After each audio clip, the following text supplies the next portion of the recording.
और वो भी ईस्ट इंडिया कंपनी। और कंपनी को प्रॉफिट के सिवा कुछ चाहिए नहीं। लोगों की आंतें निकाल ली, खून निकाल लिया। आज देश में कितनी उठापटक है, एक दूसरे के प्रति ईर्ष्या, नफरत। भगत सिंह, सुखदेव, राजगुरु जब ये सब देखते होंगे ऊपर से इनको लगता होगा यार हम नाहक में कुर्बान हो गए, अब इसी देश के लिए कुर्बान हुए थे। इतनी बड़ी सीख पैदा हुई कि गुलामी दो चीजों का परिणाम है, एक पिछड़ेपन का और दूसरा कमजोरी का। भारत पर पहला भी कब्जा हुआ, तुर्कों का कब्जा हुआ, मुगलों का कब्जा हुआ, लेकिन ये भारतीय हो गए।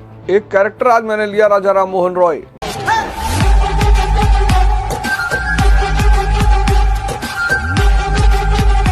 अब मन को तो हम परेशान मन से हैं, हम सांसों से परेशान नहीं है। मैंने कहा ना कि अगर आप ध्यान नहीं करोगे, आपकी नींद अच्छी नहीं होगी, आपकी पढ़ाई अच्छी नहीं होगी, आपका खेल अच्छा नहीं होगा, आप भोजन कायदे से नहीं कर पाओगे। मतलब पूरा जीवन ध्यान से जुड़ा हुआ है। अब मन तो हम जानते नहीं। अगर हम मन जानते होते तो मन को पकड़ लेते। सांसों को जानते हैं और हम जानते हैं कि सांस और मन जुड़े हुए हैं। सांस रुकी तो मन रुका। तो जैसे ही साधना का वो स्थल पहुंचेगा कि आपकी सांस गहरी होने लगी और विचार शून्यता आने लगी, तो आपको बहुत आनंद आएगा। आप कुछ करने की कोशिश मत करिएगा, नहीं तो फंस जाएंगे। आप कुछ मत करिए, सिर्फ सांस को देखने की कोशिश करिए बस। तीसरी आंख, ये जो आपकी आंख है, ये जो आज्ञा चक्र है, जो दोनों भाव के बीच में है, इस आंख से सिर्फ सांस को देखने की कोशिश करिए। ओवर थिंकिंग अगर खत्म हो जाए तो आपका मन पारस हो जाए। पारस, पारस पत्थर का नाम सुना है ना? अगर ओवर थिंकिंग खत्म हो जाए तो आपका मन पारस हो जाए। पारस, पारस पत्थर के बारे में कहा जाता है कि अगर लोहे को छू ले तो लोहा सोना बन जाए। तो आप पढ़ाई को छू लेंगे, पढ़ाई सोना बन जाएगी, मजा आएगा आपको। पढ़ाई बुरी चीज नहीं है, पढ़ाई में मजा नहीं आ रहा है। योग बुरी चीज नहीं है, योग में मजा नहीं आ रहा है। और मन को हर जगह मजा चाहिए। कुछ जगह ऐसी हैं जहां उसे खुद ब खुद आता है। नशा खुद ब खुद आता है, लेकिन नशा मिटा देता है। मूवी आपके सारे समय को खा जाएगी। आज देश में कितनी उठापटक है, चारों तरफ अशांति, झगड़ा, वहमनस्य, एक दूसरे के प्रति ईर्ष्या, नफरत। भगत सिंह, सुखदेव, राजगुरु जब ये सब देखते होंगे ऊपर से इनको लगता होगा यार हम नाहक में कुर्बान हो गए, अब इसी देश के लिए कुर्बान हुए थे। कानून बनना चाहिए, बिल्कुल बनना चाहिए, और सबकी सुरक्षा के लिए बनना चाहिए। पर किसी के शोषण के खिलाफ ही तो लड़ रहे हैं हम, कि किसी का भी शोषण नहीं होना चाहिए। तो जब किसी का भी शोषण नहीं होना चाहिए तो उसमें सभी आते हैं। अगर SC, ST, OBC का शोषण नहीं होना चाहिए तो सवर्णों का भी नहीं होना चाहिए। अब भारत सबका है, तो अगर थोड़ी सी भी गुंजाइश, कानून ही तो बनाना है, अगर थोड़ी सी भी गुंजाइश है कि किसी का शोषण हो सकता है, तो हम उस गुंजाइश को खत्म ही क्यों ना कर दें।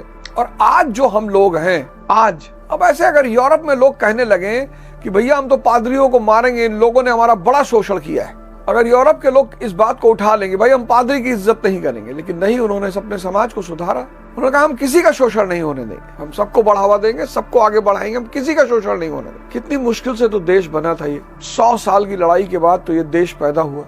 कितने लोगों ने कुर्बानियां दी, कितने लोग मारे गए। हिंदू मुसलमान अलग परेशान है कि हमारा धर्म श्रेष्ठ है, हमारा धर्म श्रेष्ठ है। तो दिखाओ ना श्रेष्ठता। ईसाइयों ने इस देश में चारों तरफ स्कूल खोले कि कोई भी पढ़े, अस्पताल खोले। आप इलाहाबाद जाओ, प्रयागराज, कंपनी गार्डन के ठीक सामने एक हॉस्पिटल है, नाजरत। आज भी उसके स्टैंडर्ड का कोई मुकाबला नहीं है। वैसे प्रयागराज में एक हॉस्पिटल है, मैं नाम तो नहीं लूंगा, टिडबैक का इंजेक्शन लगा लिए थे, 15 दिन हाथ काम नहीं किया। 15 दिन, चूंकि घर के बगल में था, मैंने कहा लो लगवा ले। 15 दिन हाथ काम नहीं किया, सिर्फ मात्र एक टिडबैक का इंजेक्शन लगवाया। अब 18th सेंचुरी में जब भारत गुलाम होना शुरू हुआ, 1757 battle of Plassey, 1757 battle of Plassey, तो वहां से भारत गुलाम होना शुरू हुआ। 19th सेंचुरी पहुंचते पहुंचते भारत का एक बहुत बड़ा भूभाग गुलाम हो गया। लोग मार खाने लगे और बुरी तरह मार खाने लगे, लूटे जाने लगे। भारत पर पहला भी कब्जा हुआ, तुर्कों का कब्जा हुआ, मुगलों का कब्जा हुआ, लेकिन ये भारतीय हो गए, अंग्रेज, और वो भी ईस्ट इंडिया कंपनी। और कंपनी को प्रॉफिट के सिवा कुछ चाहिए नहीं। लोगों की आंतें निकाल ली, खून निकाल लिया, लोग बड़े परेशान। तो पुरोहितों ने कहा कि भाई कलयुग शुरू हो गया है, कलयुग कहाँ ढूंढोगे। मुसलमान पुरोहितों ने कहा कि अल्लाह परीक्षा ले रहा है। जब अल्लाह परीक्षा ले रहा है तो किसकी औकात है जो उसे काट दे। लेकिन तब आप देखोगे 19वीं शताब्दी में, 19th सेंचुरी में एक आदमी आता है, उसका नाम है राजा राम मोहन रॉय। अब देखो पढ़ाई का महत्व। राजा राम मोहन रॉय कहते हैं कि हम पिछड़ गए हैं, बैकवर्ड हो गए हैं, शिक्षा के क्षेत्र में, तकनीकी के क्षेत्र में बैकवर्ड हो गए हैं, इसलिए कमजोर हो गए हैं। और जो भी आदमी बैकवर्ड और वीक होगा उसका गुलाम होना सुनिश्चित है। देखो ये सूत्र कहां से निकला। गुलामी का कारण क्या है? पिछड़ापन और कमजोरी। अब ये तो हो गई समस्या, पिछड़ापन और कमजोरी, ये गुलामी की वजह है। समाधान तो 1828 में उन्होंने बनाया ब्रह्मो समाज, जागृत लोगों का समाज, समझदार लोगों का समाज। और ब्रह्मो समाज ने कहा सबसे पहले साधो शिक्षा किस आधार पे? रैशनैलिटी के आधार पे। आपको बड़ा आश्चर्य होगा ये जानकर कि हम जागने का मतलब समझते हैं जब हम सोने से उठते हैं तब। वो जागना बड़ा सरलीकरण है उस शब्द का। अगर कोई व्यक्ति जाग जाए भगवान हो जाए। तो मैं कह रहा था कि जो आदमी जाग जाए, बस जाग जाए, सिर्फ यही एक काम कर ले कि वो जाग जाए तो उसके जीवन में क्रांति हो जाए। और 95% लोग इस जगत में खुद से लड़ रहे हैं। आज तो संख्या मतलब मैं तो मिल रहा हूँ लोगों को, काउंसलिंग शुरू की, लोगों से मुलाकात करता हूँ। आज मैं आपको एक शब्द देता हूँ, शिक्षा, एजुकेशन। बहुत प्यारी चीज, पढ़ाई बहुत प्यारी चीज। A body at rest will be at rest, a body in motion will be in motion until and unless a external force is applied। अब आपकी फाइल पड़ी है म्युनिसिपल कॉर्पोरेशन के ऑफिस में और आप 10 दिन से जा रहे हैं और बाबू जो है देख ही नहीं रहा उस फाइल की तरफ, बैठा हुआ है। और आपने इस नियम के, न्यूटन के नियम को लगाया और फाइल में 5000 रुपया रखा, लग गया ना एक्सटर्नल फोर्स। शिक्षा जो पढ़ाई है इसका पूरा उद्देश्य है आपके मनन को विकसित करना, सोचने की क्षमता को, समझने की क्षमता। जब आप इसे रटना शुरू करते हैं ना परसेंटेज के लिए, तब आप चतुर्लिंगम बन जाते हैं। चतुर्लिंगम कौन है? रटता है। तब वो जिंदगी में चमत्कार का क्या करता है? बलात्कार। जिस देश में शिक्षा का स्तर ऊंचा है वो देश महान है। आप एग्जाम्पल देख लो, अमेरिका, जर्मनी, ब्रिटेन, फ्रांस, चीन। और जिस देश में शिक्षा का स्तर घटिया है वो देश खत्म है। अब आप देखो, एक कैरेक्टर आज मैंने लिया, राजा राम मोहन रॉय। ये है शिक्षा, ये एजुकेशन, आपको सोचना सिखाती है। तो राजा राम मोहन रॉय कहते हैं कि हम बैकवर्ड हो गए, पिछड़ गए। पिछड़ने की वजह से क्या हो गया? कमजोर हो गए। और पिछड़ने और कमजोरी की वजह से क्या हुआ है? गुलामी। इतनी बड़ी सीख पैदा हुई कि गुलामी 2 चीजों का परिणाम है, एक पिछड़ेपन का और दूसरा कमजोरी का। अब इस पिछड़ेपन और कमजोरी को दूर करना है तो क्या करना है? शिक्षा को सुधारना है। किस आधारित शिक्षा होनी चाहिए? रैशनैलिटी, बुद्धिवादी। कमजोरी अगर पता चल जाए, अपनी कमी अगर पता चल जाए तो उसको सुधारना बहुत आसान हो जाता है। जिसको भी इस बात का पता चल गया कि मेरी जीवन की समस्या का आधार है बेलगाम मन, जिसको भी इस बात का पता चल गया, जिसको भी इस बात का एहसास हो गया कि मेरे जीवन की समस्या का कारण है बेलगाम मन, मैं कुछ करना चाहता हूँ, ये कुछ करवाता है, उसके जीवन से 50% चुनौतियां गायब हो जाएंगी। आज बड़ी अजीब सी बात है, 80% लोग आज इस देश में शिक्षित हैं, 80%। और आज से जितना ज्यादा जातिवाद शायद आजादी से पहले भी नहीं रहा, आज से ज्यादा संप्रदायवाद शायद आजादी से पहले भी नहीं रहा, आज से ज्यादा क्षेत्रवाद शायद आजादी से पहले ही नहीं रहा। तो क्या हो गया? ये 80% जो पढ़े हुए लोग हैं क्या हो गए?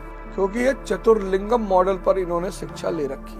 शिक्षा इतनी क्रांतिकारी चीज है, बस आपको ढंग आ जाए, बस आपको एहसास हो जाए कि यार पढ़ना कैसे है। अगर आपने हिस्ट्री पढ़ लिया तो आपको क्लियर हो जाएगा कि यार शासन का मतलब क्या होता है, संस्कृति कैसे बनती है, सभ्यता कैसे पनपती है, पर्दा प्रथा आता है तो क्यों आता है। एक जमाना था जब यूरोप में अगर औरत के शरीर का कोई भी हिस्सा दिख जाता था उसको विक्टोरियन एज बोलते थे, बहुत मारते थे औरत। आज तो आपके दिमाग में प्रश्न आना चाहिए कि भाई ऐसा कैसे हो गया यार, ये प्रश्न तुरंत आना चाहिए कि ऐसा कैसा हो गया यार कि जब समाज में अगर शरीर का अंग दिखाई पड़ जाए उस पर मारते थे, अब क्या हो गया? कहां से आई ये आजादी? औद्योगिक क्रांति हुई, इंडस्ट्रियल रेवोल्यूशन हुआ।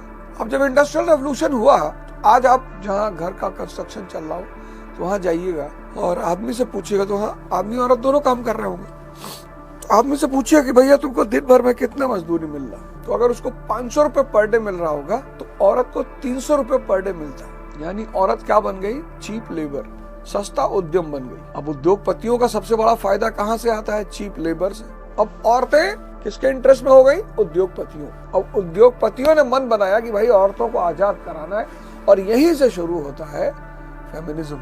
आप देखो सऊदीया में नहीं हुआ, क्योंकि जहां जहां औद्योगिक क्रांति नहीं होगी वहां फेमिनिज्म नहीं होगा। देखो ये मनन करने का इसमें कोई जादू नहीं है। तो आज मैंने आपको एक केस सुनाया राजा राम मोहन रॉय का कि कमी को पता करना है। कमी को उन्होंने कमी को पता किया कि भाई हम पिछड़ गए, बैकवर्ड हो गए और कमजोर हो गए, बस इसीलिए गुलाम है। जो भी अपने मन को बेलगाम रहने देगा वो बहुत परेशान रहेगा जीवन में। ये एक सूत्र आप अपनी डायरी में लिख लीजिए कि जो भी अपने मन को बेलगाम रहने देगा वो जीवन में परेशानियों से बाहर कभी निकल ही नहीं पाएगा।